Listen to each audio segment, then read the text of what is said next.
So not too long ago, I made a video about an Inateck product, the USB 3 hub. Shortly after that video went up, I received another contact from Inateck asking me if I was interested in taking a look at their new Bluetooth speaker. Taking a look at their site, they've actually put out a Bluetooth speaker before. It was the BTSP-10.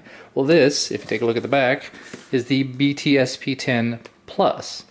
Looking at the differences between the two, the previous one was Bluetooth 2.1, this is Bluetooth 4.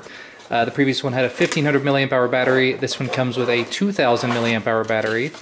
And there's just some other minor differences between the two, look and feel, buttons, things like that.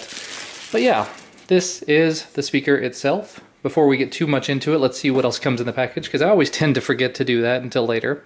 This is 3.5mm cable, so you can hook it up to whatever device you choose using the 3.5mm jack right here. You have the USB charging cable, so you can keep it charged, of course. And that was kind of unexpected. You have a little velveteen kind of pouch there. Velour, I don't know what you'd call it.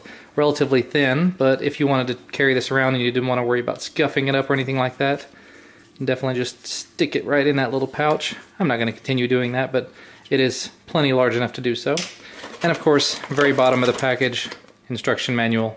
I'll read through that as I need to later. Probably will need to later, we'll see. So as far as the device itself, you can see here it's got a little bit of rubber on the front. It has a little red grill on the inside that they've got an exploded diagram on their website where you can see all the layers. There's rubber and then a little bit of metal and sponge layer, and then you've got two 3-watt speakers. I think they said something about a 40mm driver. I don't know the specifics of that. Pretty decent size, hefty little guy here. I guess this is to give it a little bit of extra reflex, a little extra sound bump. And you've got a couple of rubber pads here on the bottom so it doesn't slide around so easily. Definitely very solid once you actually set it down. Got some buttons here on the top, Bluetooth, volume up and down. You've got power here on the side, you just switch it on. 3.5mm in, like I said earlier, and 5V in. And that's about all there is to it. So let's go ahead and turn it on. We'll pair it up to a device if it does have some charge. It has some charge apparently. So let's see. Alright, so after messing with it just a little bit, it did show up here on my available devices, so I'll go ahead and pair to it.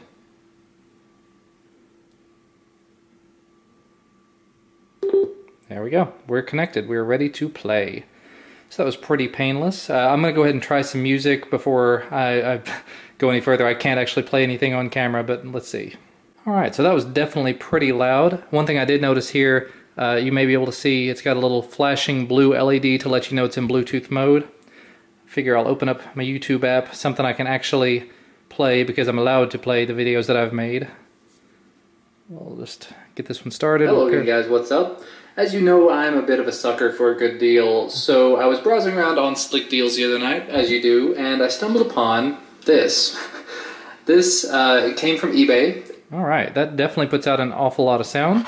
Not complaining about it in the slightest. It could obviously be a little bit more full, a little bit better sound, but not too bad. And with a 2000 milliamp hour battery, it says it's supposed to get between 9 and 15 hours of battery life, depending on how loud you're actually playing. So right now I think it's at the maximum. You see it beep like that when I press the up button, and I can go down a little bit. I will say there have been several different Bluetooth things I've tested recently where when you get to the top level, it does that beep or it does some sort of a volume maximum notifier. It cuts out the sound when it does that. That's a little bit of a bummer, but if you keep it at a reasonable level, let's just go ahead and restart that. It is the Asus that's not bad. Headphone X. I've got the volume on my the eBay description. Bluetooth on here at a medium level. I've got the volume on here at a pretty medium level, so definitely not too bad. I'm going to be giving it a try over the next few weeks and we'll just see how it turns out. But the battery life on it, like I said, should be between about 10 and 15 hours depending on how high you actually end up playing it. And if it works like any of the other Bluetooth speakers I've used, you might even be able to just keep it powered off of 5V, so that's not bad at all. But yeah, it's about $55 on Amazon right now. I'll put a link down in the video description where you can go check it out. If there's anything else you'd like to know about it, if there's any way that I could actually test it that you could know, that would be great. But other than putting a really high quality microphone up next to it, I can't give you a great sample of it, but it's got the buttons where it needs buttons, and it's got a clicky switch where it needs a clicky switch, and it does 3.5mm line in, so definitely ticks a lot of the boxes for me. But yeah, let me know if there's anything else you'd like to know about it. That's going to be all for me for today, though. Thanks for watching. See you next time.